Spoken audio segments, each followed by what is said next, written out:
ঘরগুলা জায়গা এটা আইসিস্টেমে মেশিন লাগিয়ে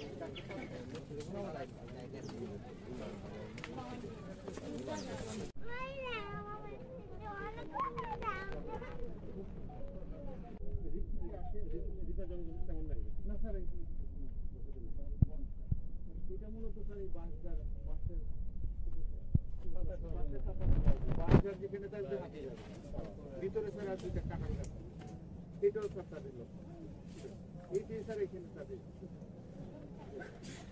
এখানকার না না কোথায় স্যার আপনি এখানকার মানুষকে জি স্যার কিন্তু জি স্যার আসছে এটা দেখার জন্য এখানকার মানুষকে এখানকার কথা বলেন কে আপনার সাথে শেরপুরে ইদানিং একটা বড় সমস্যা হচ্ছে হাতি মানুষের মধ্যে। এখানে হাতি প্রায় লোকালে চলে আসছে, মানুষের জানমালের ক্ষতি হচ্ছে, আবার হাতিও মাল খুঁজে। তো মানুষের জানমাল তো বেশি মূল্যবান, কীভাবে আমাদের হাতে করে বাঁচা তখনই আমরা চাইবো না হাতি যেন মারা যায়। যেটা হয়েছে আমাদের বন জঙ্গল হাতের খাবারের অভাব, সেই কারণে তারা লোকালয়ে চলে আসে।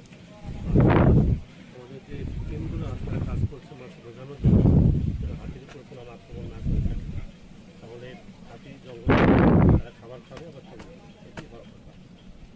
আর যেগুলো আমরা আজকে মারা গেছে এটা আমাদের জন্য খুবই দুঃখজনক, থেকে মারা গেছে। পোস্টমর্টেম হবে, তারপরে মামলা হবে, যারা দায়ী এবং কারেন্টের শক দিয়ে মারা হয়েছে, কিন্তু এটাই হয়ে থাকে এবং যারা সবাইকে আইনে পাওয়া যায়। ভবিষ্যতে যাতে এরকম না হয় আমরা খুব তাড়াতাড়ি আরও বেশি উদ্যোগ দেবো। আমরা খুব তাড়াতাড়ি এটা মাইকিং চলমান আছে, মাইকিং করবো এবং নির্বাহী ম্যাজিস্ট্রেট নিয়োগ দেবো, তারা মাঝে মাঝে আসবে, মানুষকে বোঝাবে এবং আইন প্রয়োগ করবে।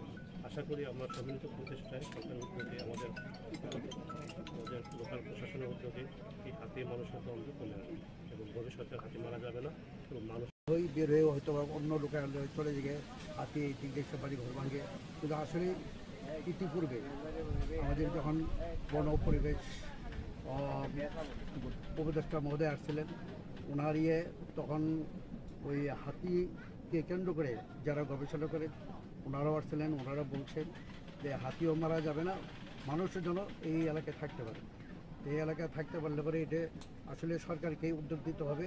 আমরা সার্বিকভাবে সরকার এত ক্ষয়ক্ষতি কিংবা এগুলো হতো না, আমরা জনসাধারণ এখানে সুষ্ঠুভাবে জীবনযাপন করতে পারতাম। তো অভয় আশ্রম এখানে দরকার, এই আর কি। এই রাস্তাতে আমি যাইতেছি হাতি মানে ফিরানির মতো ক্ষমতা হয়। ঠিক একটা জিনিস হইতেছে যে হাতির যে একটা মানে জায়গা মানে স্থান, ওরা যদি ওই স্থানটা করে দেয়, ওরা যদি ওই সিস্টেমটা করে দেয় বা একটা বাউন্ডারি করে দেয় যে এটা অস্থান ওই সিস্টেমে করে দেওয়া হয়, তাইলে না হাতি ফেরানি হয়। হাতির টিম পাঠালে লাভ কি? ওই সরকারি বা কোনো কিছু পাঠালে কোনো লাভ নাই। এই যে ধরেন আমাদের ফসল খায়া গেতেছে, সরকারি লোক আয়া মানে দেখে গেতেছে, দেখে যে ছবি টবি করে আমরা নিয়ে জমা টমা দিতেছি, সবকিছু নিয়ে জমা দিতেছি। এটার যে খরচটা যা এই খরচের পান সরকার কোনো পদক্ষেপ নিতেছে না। সবসময় মানুষ আতঙ্কে আছে, আর ঘর বাড়ি নষ্ট করতেছে, আবার খাইতেছে, রাত্রে কোনো ঘুম নাই। আপনারা কি